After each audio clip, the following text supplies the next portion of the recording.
Bienvenidos a Startup Inside Stories de ITNIC, un podcast donde hablamos de startups, negocio y tecnología. Podéis verlo en itnic.net/podcast y escucharlo a través de Spotify, iTunes, Google Podcasts, iVoox y otras plataformas.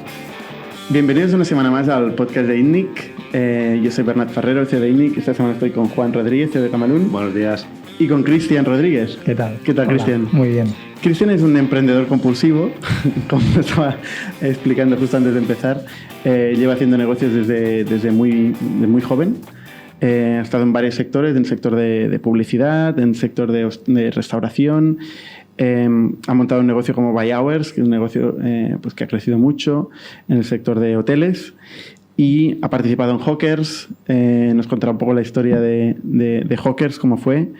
Y bueno, y sigue montando negocios como siempre, ¿no? Eres un culo inquieto, ¿no? Sí, yo creo que podría describirse así. La verdad es que me gusta siempre estar con aventuras nuevas y aprendiendo. ¿Cuál es tu primer negocio? Pues mira, el primer negocio... Yo en mi cabeza tengo como dos primeros negocios. El primero serio y el primero no serio. El primero no serio fue 17 años... Entonces estaba estudiando y empecé típico, era director de tarde, de sesión de tarde de discoteca, de la discoteca más conocida que había en el Maresme, que era el Privat, que yo creo que todos hemos pasado por allí alguna vez. Y yo trabajaba los sábados y organizamos un poco toda la parte de, pues juntábamos cada tarde de los sábados pues 1.500 personas allí en una sesión. Y detecté una oportunidad y era que lo que era San Juan y fin de año, la discoteca se abría para la gente de noche y no para la gente de tarde. Es decir, que la gente que estaba entre 17 y 21, porque no dejaban entrar gente de 21 años en la discoteca, se quedaba colgada. Con lo que yo con 17 años, entonces estaba en primero de bachillerato, empecé a organizar las fiestas de fin de año y San Juan. Esto significaba trabajar un par de meses y eran fiestas que al final facturabas en una noche 50.000 euros, porque eran entradas, tickets por adelantado, decenas de promotores, acuerdos de publicidad, es decir, que era una mini empresa que lo que permitía era trabajar un par de meses, responsabilidad mucha, más de la que pensaba yo en ese momento, porque al final nunca pasó nada, pero podía haber pasado perfectamente, y estuve pues un par de años algo más haciendo pues estas fiestas puntuales. Se ganaba bien el dinero y aprovechaba todo el conocimiento que tenía de la gente y tal, y ese fue de los primeros negocios que monté. Con 17 años yo ganaba, pues mira, me acuerdo perfectamente, entonces eran pesetas, pues yo en una noche ganaba 1,5 millones de pesetas con 17 años, que era en plan, fue de las primeras cosas que pensé, ostras, mola esto de montar negocios y tal. ¿Qué pasó? A los 19 ya fue el primer negocio un poquito serio que monté, que es básicamente conseguí en una ciudad cercana aquí, en Mataró, que es una población que la verdad es que es muy grande, por población hay muchísima gente, y cogían allí el autobús, cerca de 6 millones de personas al año cogen el autobús allí, hay muchísima gente cogiendo el autobús. Y conseguí una concesión que no existía en ese momento, pero yo la pedí y les gustó la idea y la sacaron a mercado, y la conseguí porque había sido, los pliegos los hicieron un poco pensando en mi solicitud y no había nadie más. Conseguí montar el primer canal audiovisual dentro de los autobuses en movimiento. Es decir, el planteamiento era: hay un problema importante de comunicación entre ayuntamientos y la propia ciudadanía. No consiguen comunicarles lo que quieren, las revistas no son óptimas de cara a que lleguen a leerlas, y en cambio hay cerca de 6 millones de personas subiendo al autobús. Y conseguí una tecnología que permitía, instalamos pantallas en todos los autobuses. En ese momento era tecnología UMTS, es decir, estamos hablando de imaginaros el concepto de tener que tener los ordenadores con pantallas dentro de los autobuses funcionando, con una parte de GPS, con lo que el objetivo era, ya que pasas por al lado de la panadería Manoli, pues que te ponga la publicidad concreta que hay allí. Claro, eso es muy relevante, el hecho de que esté el autobús pasando por la... Al final el planteamiento era que estábamos haciendo un canal de comunicación local, y allí aprendí latín, porque desde la parte del montaje del hardware, que como os podéis imaginar no se montaban en ese momento pantallas en funcionamiento con ordenadores, que eso supuso, pues bueno, equivocarse en el tipo de hardware, equivocarse en la inversión, equivocarse también en no hacer un análisis. Por ejemplo, una de las cosas que conseguimos al principio fue centenares de contratos que querían anunciarse en los autobuses, pero nos decían, y si yo no tengo ningún vídeo para anunciar aquí, ¿no? ¿Qué quieres que haga? Si Entonces no era comunicación del ayuntamiento, era comunicación de particulares.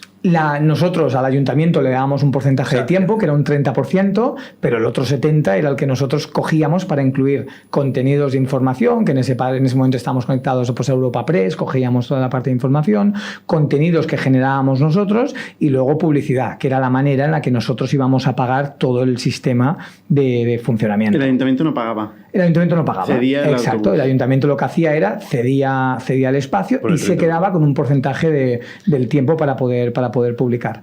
En ese momento no solo aprendí a nivel de hardware, sino a nivel empresarial mi primera empresa seria. Entonces estábamos hablando de negociaciones con ayuntamiento, firma de contratos. Un chaval de 19 años vendiendo el ayuntamiento en Mataró. Sí, firma de contratos públicos. En ese momento, claro, el proyecto que yo presenté, yo cuando hablé con el ayuntamiento por primera vez, les expliqué y yo al principio fui y les dije, no, es que tienen una idea y tal. Y ellos estaban convencidos que era un trabajo para la universidad. Convencidísimos. Yo cuando, pues presenta... Casi del bachillerato. Sí, no, era primero, yo me acuerdo de primera carrera. Estaba allí y no, esto para la universidad, tal. ¿Qué carrera?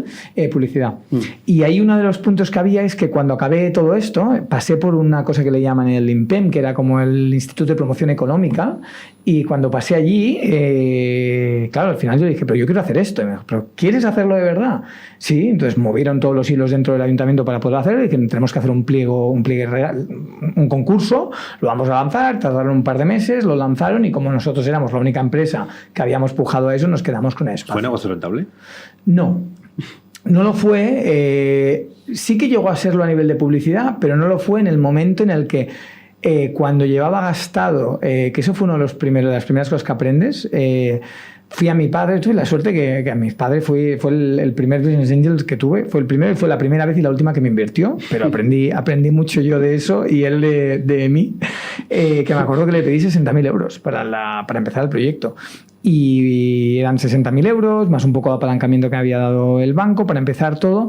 Y cuando empezamos, pues lo que nos dimos cuenta, por ejemplo, es que no había contenido para los propios anunciantes. O sea, necesitaban generar los vídeos. Claro, tuvimos que contratar un equipo de producción que lo que hacíamos era ir y vender a precio de coste los vídeos. Teníamos que enviar un par de cámaras, grabar, editar y a la pastelería Manoli. Claro, exacto, que nunca había tenido contenido. O sea, no te ibas a Vodafone que te decía, oye, te doy mi anuncio. Sigue sin tenerlo, ¿eh? No, sigue sin tenerlo totalmente, porque tampoco tienen soportes donde hacerlo. Entonces, este era un soporte local.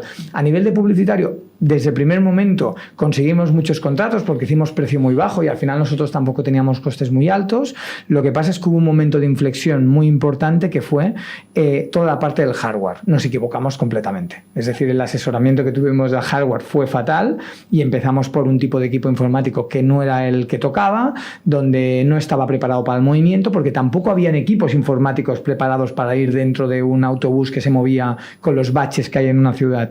Pues eso supuso hacer una serie de modificaciones, luego el tema... ¿Qué año era esto? Pues esto estamos hablando, yo tenía 21, tengo 35, pues hace 14 años. Claro, cambió totalmente. Entonces hubo un momento en el cual, cuando a nivel comercial estaba bien, teníamos los contratos a nivel comercial, nos dimos cuenta que a nivel de hardware teníamos que cambiarlo. Es decir, para que esto funcionara se tenía que cambiar. Y suponía otra inversión muy importante. Entonces en ese momento yo no tenía capital, no podía pedirle a mi padre 60.000 euros más, no conocía cómo funcionaba la parte de financiamiento, o sea, no se me había ocurrido, o sea, no sabía dónde ir yo a buscar ese capital, ni mucho menos, y dio la casualidad que había fichado en ese momento a una directora comercial que tenía, yo creo que unos 5 o 6 años más, debía de unos 27 años en ese momento, 5 o 6 años más que yo, y me dijo, oye, me gusta mucho este modelo, a mi padre también, y si quieres nos lo quedamos nosotros. Entonces, la propia directora comercial se quedó con la compañía. No gané dinero, porque mi objetivo era mucho más la continuidad del proyecto que no tanto el recuperar el dinero. Es decir, yo también tenía un compromiso para con el ayuntamiento, ¿no? Que joder, una vez que apuestan por un chaval de 19 años, de darle esto, que no tengan la etiqueta de esto no funciona. ¿Te quedaste una participación? ¿O? No, lo vendí completamente todo. Y en ese momento lo vendí también porque dio la casualidad que empecé...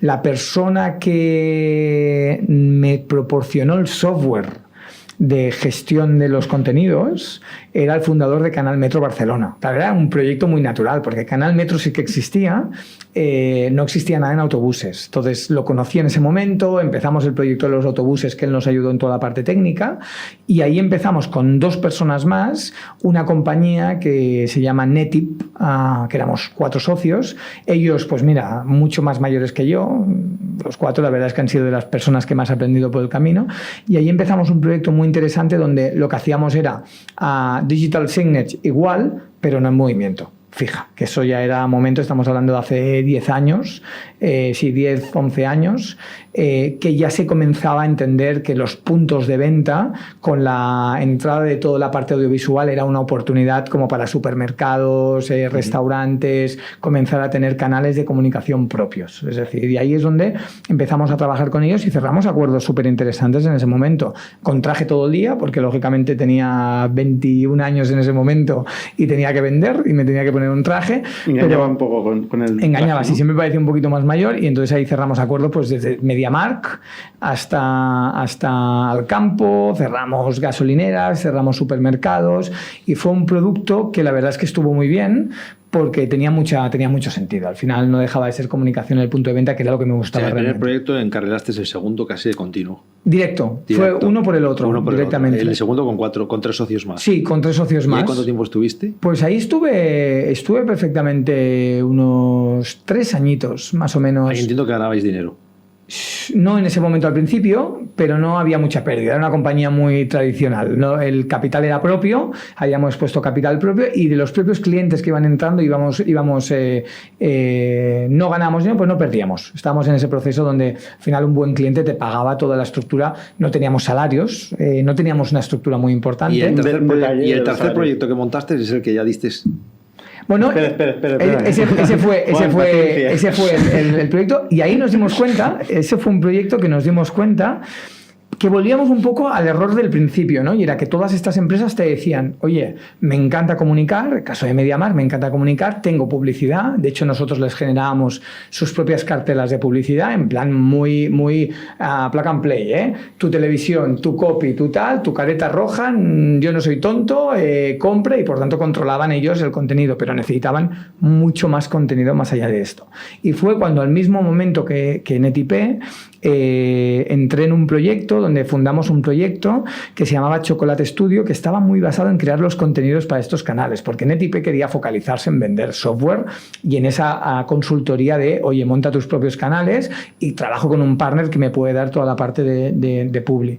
Ahí entré con un 25%, y a nivel de contenidos fuimos avanzando, teníamos buenos clientes, pero el estudio se fue especializando muchísimo en por mi socio, el socio que tenía en ese momento, tema de fútbol. Se especializó en jugadores de fútbol, marcas muy relacionadas con el deporte, y se hizo un referente con webs de Andrés Iniesta, webs de Thiago, webs de Suárez en su momento cuando estaba fuera. O sea, era un producto que iba muy ligado, mi socio estaba muy relacionado con la parte de marketing deportivo, y entonces cogió esa línea, y yo en ese momento, con súper buen rollo, lo que dije es, voy a hacer un cambio. Y ahí fue un cambio importante, y es que iniciando en la parte de las fiestas, llevaba entonces pensar de los 18, que yo creo que mi última fiesta lo hice 18, 19, a los 20, en ese momento tenía 23, habían pasado este año, y pensé, me ofrecieron de rebote, oye, ¿te interesa un chiringuito en la playa? ¿Verano? Hostia. Y yo entonces tenía 23 años y pensé, un chiringuito en la playa, después de llevar 3 años con traje, que conoces a la gente, qué tal.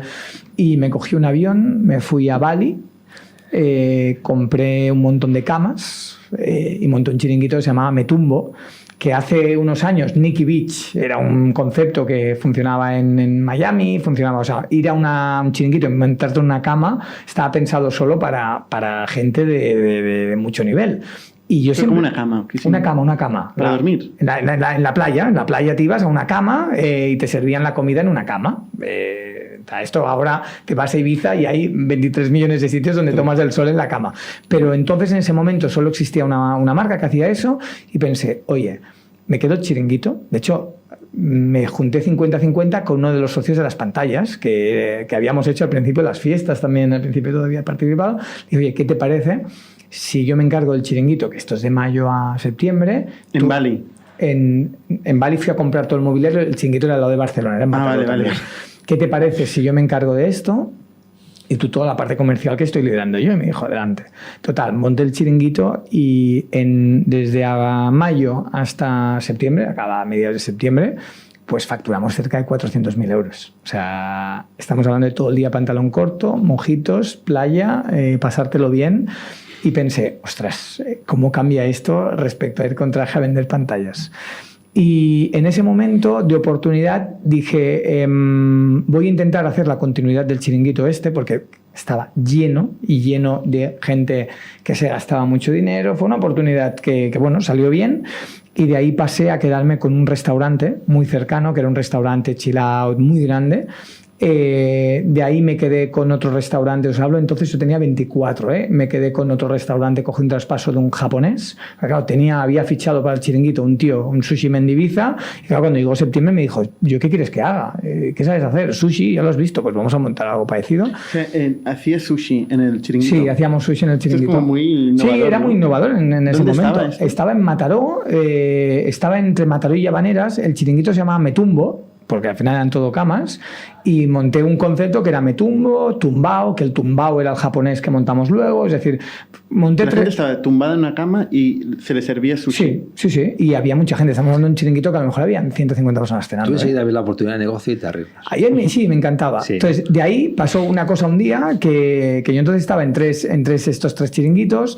Entonces sí que necesitaba algo de capital, porque cuando quieres montar cosas nuevas, y me vino un día un señor que venía de cliente y me dijo, yo quiero poner dinero aquí, yo te ayudaré con todo esto, pongo dinero y tal. Puso dinero para abrir el japonés directamente, la primera parte de la inversión se fue directamente a abrir un restaurante, y cuando llevaba yo un tiempo allí, que al final yo me acuerdo que entonces gente cercana a mí me decía, tío, eres el socio perfecto porque curras un huevo, te encargas de todo, aquí ponen el dinero y tienen el mismo porcentaje que tú. Entonces todavía no, la parte de los cap tables no había entrado todavía a todo eso.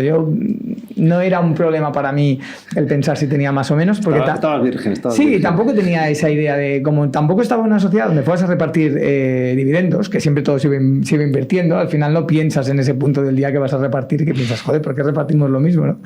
Y de ahí entró esta persona y al cabo de unos meses me presentaron un empresario que era de Barcelona, que había ido a los 3 restaurantes que yo tenía. Me dijo, oye, tengo un grupo empresarial, estamos muy focalizados en la parte de construcción y estratégicamente en el grupo queremos intentar montar algo relacionado con restauración por la parte de liquidez. Creemos que si tenemos un grupo que nos dé mucha liquidez diaria, porque al final lo que te da la restauración es que tienes liquidez diaria, podremos compensar ingresos que tenemos de compañías que cobran a 120 días, administración pública y tal, y me dijeron, queremos montar esto. Y me plantearon, ¿cómo lo hacemos? Dije, bueno, pues yo tengo un socio aquí. Bueno, pues comprémosle su parte y seguimos. Entonces fui allí, le dije, oye, para comprar tu parte, y me pidió un dineral que yo le dije, hostia, por la mitad de lo que tú me estás pidiendo yo vendo. Y efectivamente vendí por la mitad de lo que él quería, porque empezaba un proyecto aquí que eran los restaurantes clandestinos. Entonces aquí fue cuando empezó. Imaginaros lo que me pide, ¿no? Me viene un grupo y me dice, oye, tenemos dinero para abrir restaurantes, queremos montar una cadena. Yo le dije, a ver, esto de montar una cadena no es tan fácil, porque, bueno, ¿qué te voy a contar, no?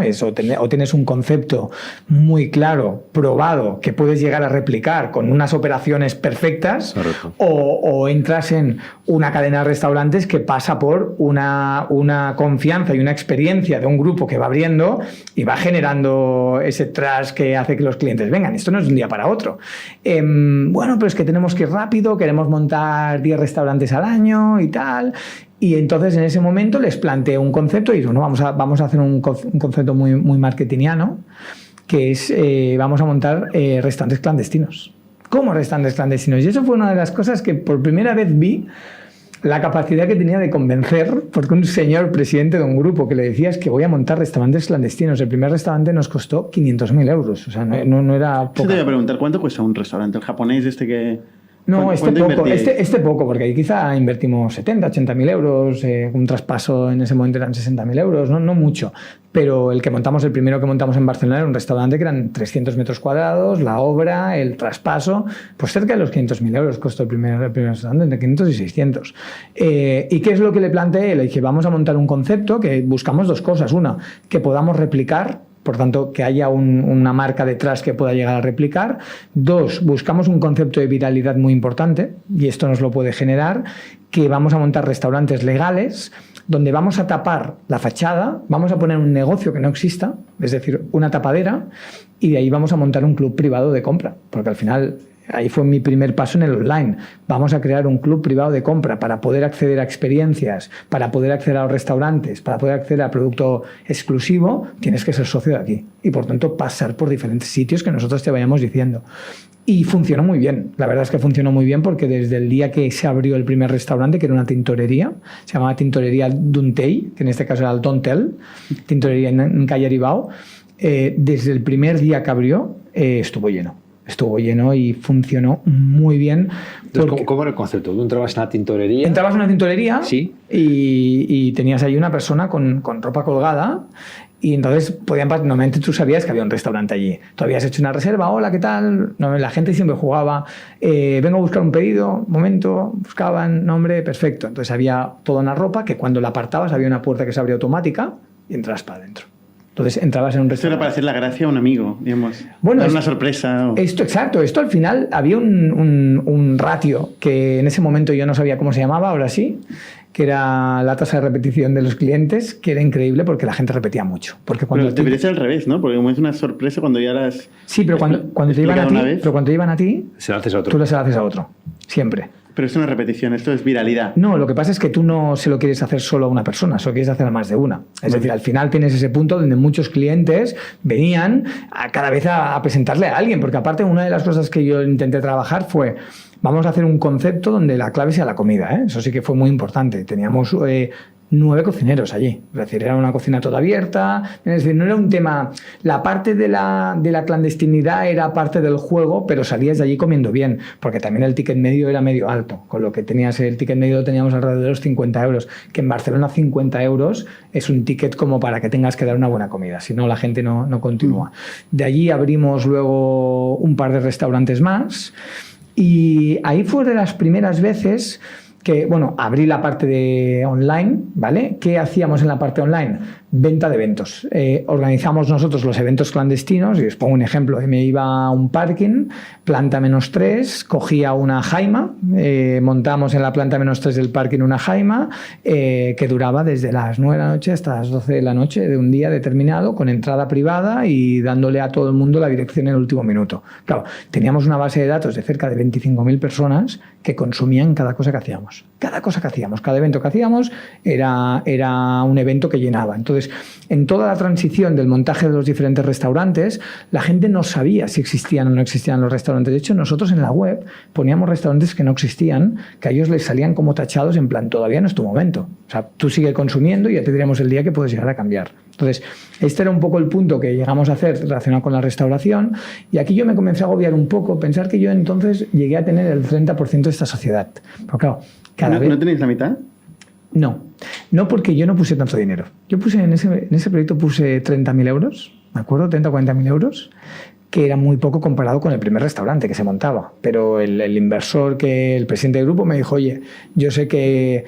Me lo dijo así, yo sé que cada 600.000 euros que yo pongo en un restaurante, a ti son 30.000. Pero a ti te duelen igual los 30.000 que a mí los 600.000, porque proporcionalmente sufrimos igual. Entonces, quedamos así, y entonces el grupo empezó a derivar en una máquina de dar de comer.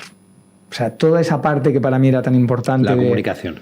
La experiencia. Para mí tenía que ser una experiencia. Mira, me acuerdo uno de los puntos que más chocábamos era, nosotros teníamos en ese momento en el restaurante 80 plazas. La visión del presidente del grupo era 80 plazas, 160 personas cenando. No, esto no va así.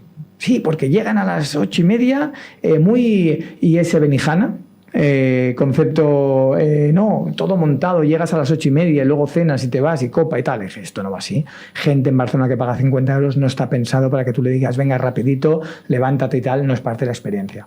Y la idea que tenían ellos era montar restaurantes como churros, ¿eh? Y en ese momento yo le comenté, oye, dejé montado 2 más proyectos. Hasta aquí. Yo tenía entonces, ya había bajado un 20%. Claro, cada vez que hacíamos una ampliación de capital de restaurantes, yo iba bajando. Y al final el planteamiento fue, o sea, me gusta el digital, la restauración está muy bien, no me gusta, porque al final la restauración, si ya ahora en el digital, los últimos años, te das cuenta que gestionar equipos, gestionar personas, gestionar expectativas, cuando lo llevas al mundo de la restauración es extremo, porque es gente que puede estar todo el día al lado de los fuegos, que aquí es muy difícil que vosotros aquí, un producto determinado, es difícil que puede salir mal alguna cosa, pero es que en un restaurante puede salir mal cada día. Es decir, el camarero... Todo es difícil, ¿eh? La escala, sobre todo. Sí, no, pero quiero decir que la operación, como más porcentaje humano tienes, más capacidad tienes de ser poco regular, ¿no? Al final el camarero llega de mala leche porque Dios mío peor que ayer y lo nota el cliente, o el cocinero en ese momento se está equivocando y no pone la sal que toca y el plato de 50 euros es caro y malo. Entonces, y eso pasa cada día, ¿eh? O sea, cada día te puede pasar del mediodía a la tarde, puede pasar. Entonces, en ese sentido... En ese sentido, pues te das cuenta que el pensar en grande te lo complica un poco. Y ahí fue cuando empecé con el punto de buy hours. Ahí es donde... Aquí es donde te vas de la compañía, la vendes. Vendo mi parte. Ahí vendo mi parte. ¿Bien o mal? Ahora con tiempo pienso que mal. En ese momento pensaba que bien, porque yo vivía mucho al momento, ¿no? Y al final el planteamiento que tenía el presidente del grupo es, oye, no te puedes ir, ¿no? Tú has firmado y tienes una permanencia. Y decía, oye, pero ya está, ya ha pasado, ya, pero todo esto lo hemos montado. Digo, tío... Al final, ¿qué te lo compró él? Sí, lo compró la propia compañía. Claro, es que el grupo tenía en ese momento el 80%. ¿Y puso el precio? Sí, puso el precio. Me dijo, es que no voy a pagar más de esto. Le dije, yo creo que vale más. Entonces yo no tenía ni 30 años, ¿eh? Y le dije, no te voy a discutir el precio. ¿Tú quieres pagar esto? Págalo. Ya está. Lo que pasa es que somos muy jóvenes. Yo me acuerdo que él tiene 10 años más que yo. Dije, somos muy jóvenes. Yo tenía entonces 28 y él tenía 38. Dije, somos muy jóvenes y nos vamos a volver a encontrar en el camino segurísimo. Seguro, porque tú lo que has conseguido con esta edad y yo lo que quiero conseguir nos vamos a encontrar seguro en algún momento. Y digo, es una putada, porque el día que nos sentemos esto nos olvida. No sé. Bueno, no quise discutir, la verdad es que no quise discutir. ¿Lo volverías a hacer igual? Ahora he aprendido mucho como para no hacerlo de esta manera. La verdad es que no... El tiempo creo que pone todo el mundo en su sitio, ¿eh? También, al final los restaurantes, al cabo de 5 años, los cerró. Normal, no me extraña. Los cerró. Al final, yo también soy de cerrar etapas rápido, ¿eh? Final, ¿te cuesta estar en los sitios? Quizá me cuesta estar intenso en los sitios, pero la intensidad se puede regular y la ilusión se puede regular. Te pongo un ejemplo. Yo en Vallavoz llevo 7 años a día de hoy. Los últimos 4 meses ya venía de intensidad fuerte. Mira, los últimos 3 meses he pasado en casa, de 90 días he podido pasar en casa 75. Viajando por Vallavoz, ¿eh? Porque estamos abriendo oficina en México, porque supone irte a hablar con los inversores, negociar, tal, y la ilusión como el primer día, intacta. Y es una de las cosas que te gusta. Claro, si me preguntas, oye, ¿en el año 3 estabas igual de ilusionado, le hubieras mandado a tomar por saco? Sí, hay veces en tu día a día que lo harías. ¿En Vallavoz eres mayoritario? No. Tampoco. Pero ahí impones tus ideas, tu bueno, criterio. No por accionariado, sí por lideraje, ¿no? Al final estamos liderando la compañía entre mi socio y yo. Explica Vallavoz, porque estamos hablando de Vallavoz. No, llegué al concepto de Vallavoz. Yo entonces, en ese momento, claro, durante este tiempo, a nivel formación, me había formado a nivel de publicidad.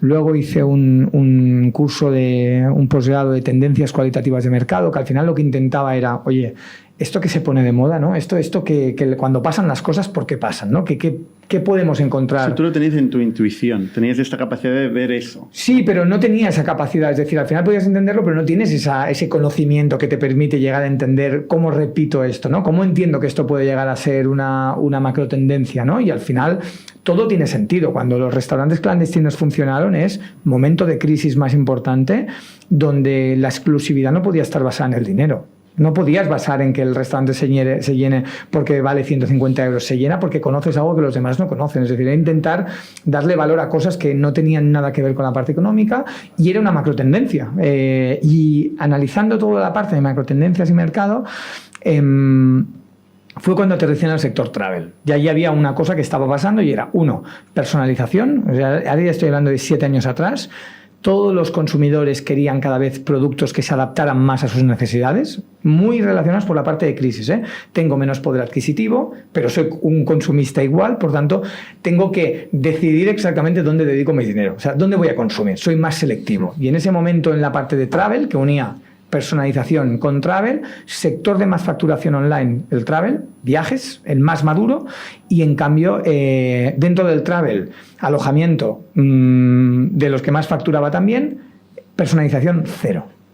Todo el mundo vendiendo lo mismo. Noches de hotel, todo el mundo. Desde metabuscadores, centrales de reservas, hoteles, agencias de viajes online, offline, todo el mundo basaba su producto en vender noches de hotel.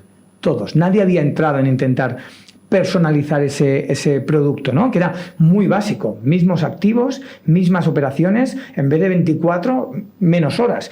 Y ahí fue cuando fui a buscar a mi socio actual, a Guillermo, contacté con él vía LinkedIn, directamente. O sea, al final, dentro del proceso de validación fue, hey, voy a intentar tocar a un hotelero que tenga reputación, que sea joven como para entender el cambio, porque muchas veces en ese proceso de validación te vas a preguntarle a alguien que no está pensando en la innovación y te da un feedback que si te quedas con el suyo no saldrías de casa a hacer absolutamente nada. Sí. Y con él la verdad es que le planteé esto, ¿por qué 24 horas y no menos, no? ¿Por qué no intentar introducir el pago por uso en el sector hotelero? Menos horas, mismo hotel, menos horas, un nuevo cliente. ¿Este negocio no existía en ningún país? Este negocio como tal, es decir, el concepto de hotel por horas, poder estar unas horas en un hotel, se había llegado a entender en China y en los hoteles cápsula que podían llegar a funcionar, en aeropuertos el concepto de estar unas horas en un hotel, el concepto estaba, pero no estaba la estandarización del producto, es decir, tú ibas a un hotel y podías estar unas horas que te cobraban una noche entera. Con lo que entramos en una dinámica que fue, vamos a hacer lo que está funcionando en el mercado y es alguien que agregue ofertas. Es decir, nosotros lo que vamos a hacer es agregar la oferta de hoteles por horas que hay en todo el mundo. Por tanto, cogemos un hotel, le decimos tú en vez de vender 24, venderás 3, 6 y 12. El check-in, en vez de hacerlo a las 2 del mediodía, lo vamos a poder hacer 24 horas al día porque esto va de flexibilidad total y vamos a intentar desarrollar esto. ¿Qué nos dimos cuenta con esto? Guillermo lo vio muy viable, lo vio viable. Aprovechamos el proceso de validación porque Guillermo estaba en una cadena hotelera para involucrar a toda esa gente. O sea, el objetivo era, vamos a hacer que nadie nos pueda decir que no. O sea, en todos esos argumentos que nosotros vamos a dar para validar el proyecto, que cuando nos sentemos mañana con un director de operaciones de una compañía hotelera grande nos diga, oye, esto, tener una respuesta y que si no quiere hacerlo, que sea porque no quiere, no porque no sea viable, que no lo hayamos podido ver. Y ahí empezamos. Para mí la carrera más importante que he tenido, ¿no? Que ha sido entrar en un proceso de emprender con una capa de experiencia importante, experiencia con socios, experiencia en gestión, experiencia en validación, know-how que iba teniendo a nivel de conocimiento del mercado, con la capa de profesionalización que te obliga ahora a tener una startup en el momento en el que estamos, que es abogados en el minuto 1, pacto de socios en el minuto 1, inversores profesionales que ya te exigen. Es decir, entramos en una dinámica donde el proyecto de Buy Hours nació... ¿Cómo arrancó? ¿Quién lo fundó? Mira, pues lo fundamos con mi socio, 50-50, directamente. Lo del 50-50 lo has ido haciendo varias veces, ¿no? O sea, bueno, empezaste con el 25... Sí, lo del 50, mira, hubo un punto en el cual, y ahora a todo lo pasado hablo, y yo cuando me senté con mi socio y llegaba con una idea, con él, y seguramente estoy convencido que lo hubiera podido decir 75-25, porque al final llegaba un emprendedor a la mesa de una persona que entraba en ese momento. Pero yo soy de los que piensa que en muchos casos la generosidad puede marcar un antes y un después. Entonces, en ese momento, seguramente, esa generosidad inicial hacía que el proyecto fuera a tener una implicación muchísimo más grande de una gente que era clave en un momento en el cual intentas introducir un producto donde son todos gigantes y donde necesitas pasos de credibilidad y pasos que no te pueden dar seguramente ni el dinero, porque no es un tema de dinero, es un tema de saber cómo consigo que este producto sea aceptado por el supply. Porque, aparte de generosidad, tiene implicaciones en cuanto al futuro y el gobierno de la compañía. O sea, el 50% es un matrimonio. Sí, es un matrimonio. Tienes que estar siempre de acuerdo en todo. Sí, es un matrimonio. Lo que pasa es que fíjate que era el 50% en el minuto 1 sabiendo que eso iba a cambiar. 50% era el primer paso que dimos, que fue muy rápido, fue involucrar a una empresa de branding, ¿vale? Para que ayudara a desarrollar toda la parte de branding, involucrar a una empresa de desarrollo tecnológico, que fuera el que desarrolla toda la parte tecnológica para tener las 4 patas fundamentales. Tenemos lideraje, que era yo con la idea de negocio y un poco la visión de la compañía. Tenemos el know-how del sector, que era y contactos, que era mi socio. Teníamos toda la parte de marca, branding y sobre todo branding en una compañía que tenía que acabar luchando en un mercado muy grande, es decir, no nos servía un logo de un amiguito, teníamos que ir un poquito más allá. De hecho, hoy, 7 años más tarde, By Hours permite que si os digo, oye, mira, somos unos soñadores que de aquí a 5 años queremos estar siendo los líderes en el mundo de venta de horas de cualquier producto. Tenemos hoy una marca que hace 7 años ya la hicimos y hoy podría funcionar. Yo me acuerdo hace 7 años nos conocimos, yo creo, cuando empezaba. Sí. De hecho, estábamos yo empezando Camalún, hacía poco tiempo que había empezado, y tú me contabas que querías hacer verticales de todo. Sí, era un poco el objetivo y de hecho empezamos a desarrollar acuerdos en esta línea, pero en el año 3, 2 y medio, 3, el Consejo de Administración nos dijo... Foco. Sí. Ir solo a... Nos pidió varios focos. Uno fallamos, el otro no, pero del Consejo de Administración de ese momento nos pidió foco local, foco producto. Y ahí fallamos en el local. Ahí fue uno de los puntos clave donde nos equivocamos, que el foco local está muy bien para España, pero cuando quieres ser una empresa global y tus inversores van a ser internacionales, al final te dicen, oye, ¿dónde eres? De España. Sí, vendes mucho en España. Vale, cuando vendas en otro país que no sea el tuyo, me vienes y me dices, pero yo quiero invertir en compañías que me puedan demostrar que son globales. Es un dilema que tienen todos los emprendedores, porque evidentemente te abre puertas la internacionalización, pero hacer nada en todas partes no sirve de nada. Totalmente. ¿No? Esto es el gran dilema, ¿no? ¿Cuándo decides demostrar un business case en algún sitio versus abrir algo en muchos? Para mí la respuesta está en quién paga la fiesta. ¿Quién paga? Entonces, si tú tienes en un consejo de administración... Que no es el cliente, ¿no? Bueno, que no sé qué, en este caso, en nuestro caso, no era el cliente. Nosotros, el planteamiento que tenemos es, tenemos que ir abriendo mercados. ¿Tú ya tenías claro que ibas a buscar pasta, que ibas a levantar rondas? Sí, pero por el tipo de producto que tenemos. En otros proyectos que estamos involucrados no vamos a eso. En otros proyectos que estamos involucrados es a proyectos que puedan ser autosuficientes y que sabes perfectamente que a lo mejor la inyección de capital la tienes al principio para llegar a ese punto de break-even. Punto. En el caso de By Hours, pero no porque seamos nosotros, sino porque en el sector del travel, al final hay muy pocos productos que tú te puedes llegar a plantear que tienen una escalabilidad como la de By Hours. Hoy por hoy, nosotros desde una oficina de Barcelona estamos en 21 países sin haber tocado los países. Porque tenemos una plataforma tecnológica que conecta al hotel, cerramos call calling del acuerdo, enviamos el contrato digital, nos lo firman, el hotel comienza a vender con nuestra herramienta tecnológica en los canales que tenemos habilitados para eso y tenemos un cliente que en ese país determinado busca en Google y acaba reservando. ¿Cuántos hoteles tenéis? Hoy tenemos 3.300 hoteles conectados directos con nosotros, contrato directo firmado y vendiendo con nosotros. ¿Cuántas transacciones podéis vender al día? Al día estamos alrededor de las 350-400. 400. ¿Cuál es el producto que más vendéis? Porque tenéis 3 tipos de horarios, ¿no? Vendemos 3 horas, lo que más. Lo que más 3 horas. Sí, sobre todo por un concepto y es el que es el más innovador de todos. Es el producto el que ofrece una diferencia más grande al cliente final y el que hay más casos de uso, lógicamente, porque 3 horas en un hotel te sirve gente que está viajando, escalas, cerca de hospitales, toda la parte de negocios, eventos, es decir, es el que te puede llegar a cubrir, como es donde el mercado está menos maduro. ¿Estas 3 horas son casi siempre la misma franja horaria? No. Lógicamente dentro del split que hay de horas, seguramente donde estamos tocando más horas es en la tarde, desde el mediodía, un poquitín alargando y antes de las siestas. Es que al final te diría que desde las 11 de la mañana hasta las 5 de la tarde tenemos allí el gran porcentaje de horas. Y es además cuando mejor le viene al hotel, ¿no? Porque son horas muertas para el hotel. Sí, pero también las que vendes a la noche o vendes muy temprano, Si lo enfocas desde una visión de hotel 100% ocupado, le va perfecto al mediodía porque vende la habitación 2 veces, pero el 100% de ocupación es muy poco común, con lo que al final vender una habitación que no ibas a vender, aunque sea 3 horas, te solventa aumentar los ingresos de tu hotel. Lo que pasa es que uno de los descubrimientos que creo que tuvisteis al principio es que la estructura de costes de los hoteles estaba estructurada para tener noches, es decir, no tenían un personal de limpieza disponible y ocioso en mediodía para hacer las habitaciones, ¿no? Aquí cambia todo el circuito de operación del hotel. Ha habido una tendencia que ha sido la externalización de los servicios. Entonces eso es bueno y malo, ¿no? Bueno porque para los hoteles les permite en cierto momento el plantear tengo una empresa externa que yo cada día le digo, oye, 30, 50, 80 habitaciones y por tanto me adaptan la gente que me envían a la limpieza de esas habitaciones, y hay algunos hoteles que lo pueden llegar a tener interno. Al final esto es un tema de coste. Si Vallaguas me vende muchas habitaciones, pido que me vengan a limpiar más las habitaciones. La única diferencia es que si estás al 70% y tu habitación ha habido un cliente que ha venido de 7 a 10 de la noche, no la limpies a las 10 de la noche, límpiala al día siguiente, que es cuando tienes preparadas las operaciones. No te sirve nada tenerla limpia para no venderla. Entonces esto es lo que hemos ido evolucionando. ¿Cuánto ha levantado Vallaguas dentro de tu historia? ¿Cuánto empezasteis invirtiendo vosotros? Pues ¿Qué mira, rondas habéis hecho?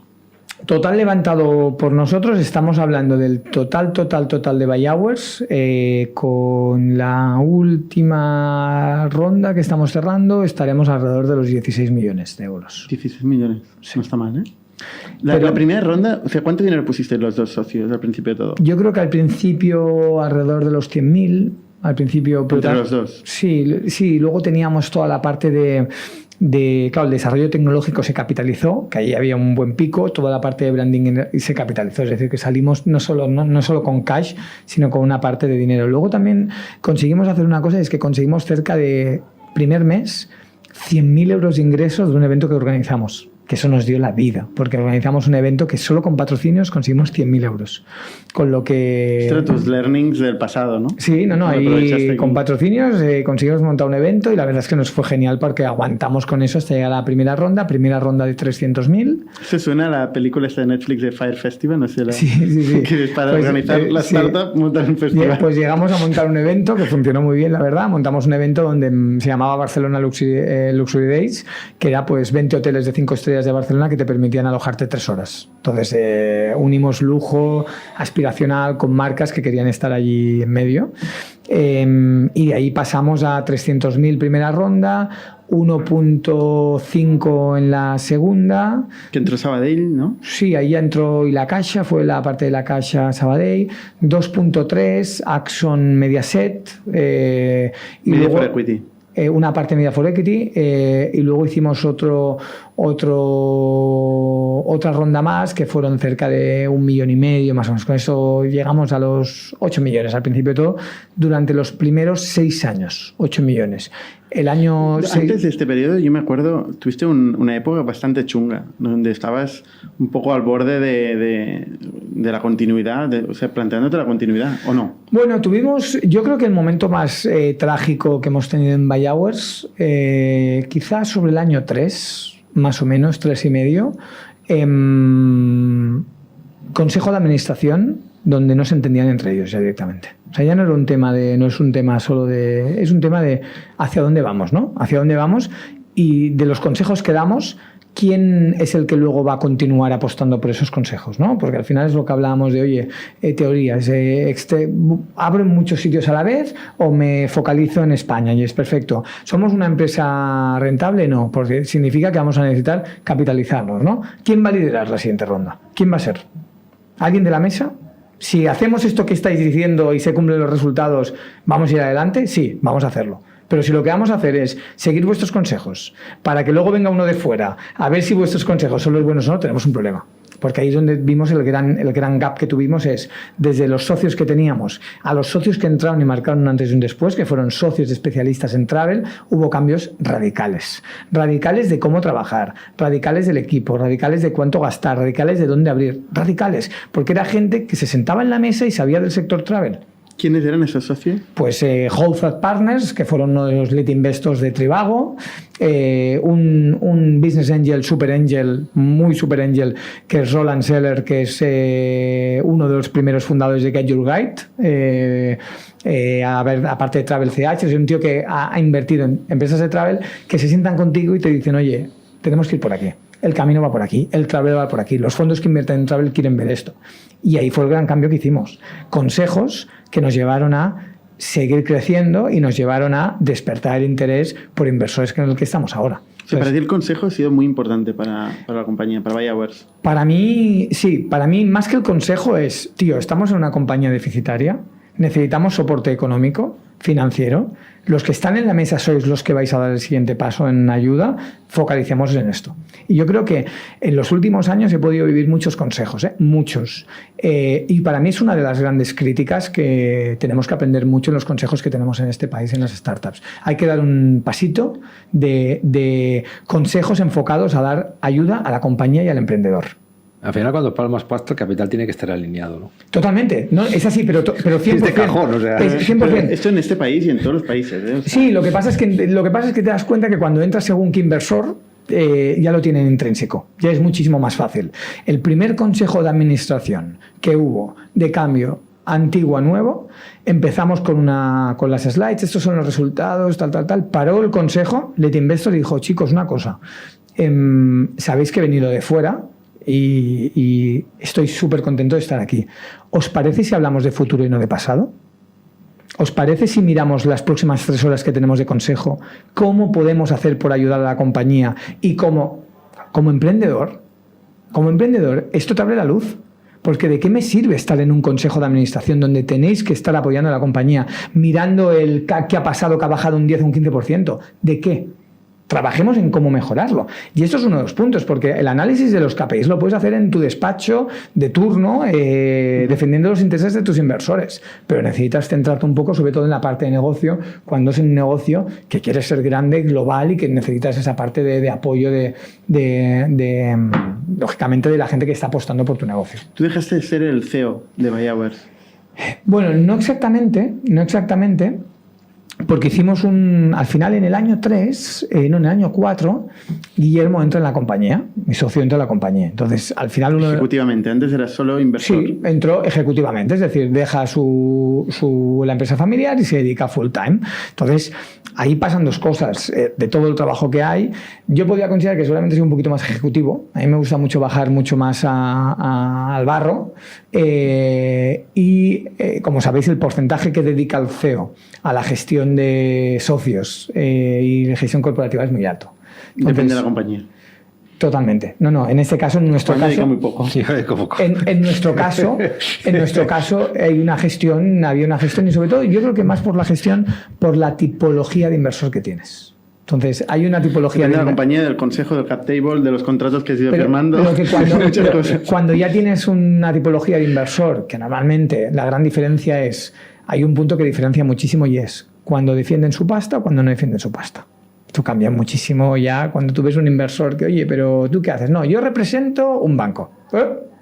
La manera de gestionar es totalmente distinto. Que yo represento un fondo donde yo he puesto un 20%, un 25% o un 50% y luego tengo socios que cambia totalmente. Porque ¿Cómo cambia? Cambia en el trato personal con el emprendedor. Cambia en la implicación. Para mí, cambia en la empatía con el proyecto. Totalmente. Cuando no es su pasta, son más pasivos, diré. Cuando no es tu pasta... Más vividores. No, para mí no. Cuando no es tu pasta, al final, se basan en un trabajo puro y duro que harías de auditor. O sea, estás más cercano a un auditor que a un inversor. Uh-huh. Entonces, el auditor no te va a dar nunca el apoyo que te puede llegar a dar un inversor. Yo lanzaría una pregunta, y es que los inversores se pregunten cuántas veces van al CEO y le preguntan, oye, ¿cómo estás? ¿Tú cómo estás? Olvídate del negocio. ¿En qué te puedo ayudar a ti? Los buenos inversores lo suelen hacer.